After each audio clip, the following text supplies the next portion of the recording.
ما حصل يوم الثلاثاء ويوم الأربعاء. The leader of the powerful Hezbollah militant group in Lebanon on Thursday blamed Israel for a stunning wave of deadly attacks that detonated thousands of electronic devices across the country.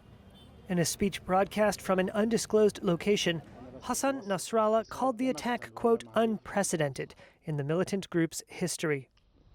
Thousands of pagers were targeted by the Israeli enemy, and they were all detonated at the same time.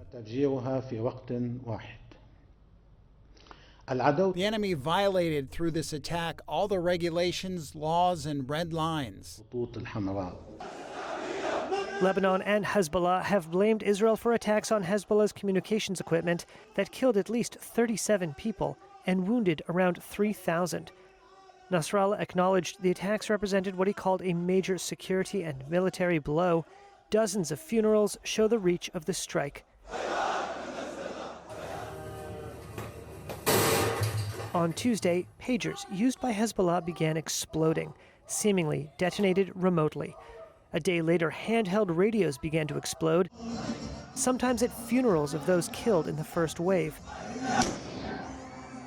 On Thursday, the Lebanese army conducted what it said was the controlled demolition of a battery from inside a communications device.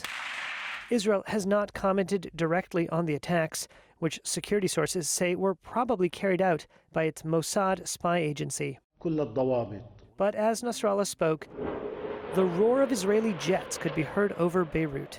Sonic booms as the aircraft broke the sound barrier thundered over the city. Israel said its warplanes struck southern Lebanon overnight. Hezbollah reported that airstrikes resumed in the border area in the afternoon. The cross-border strikes between the combatants have escalated since October 7th, when Hezbollah fired on Israel in support of Hamas's attack on Israeli communities from Gaza.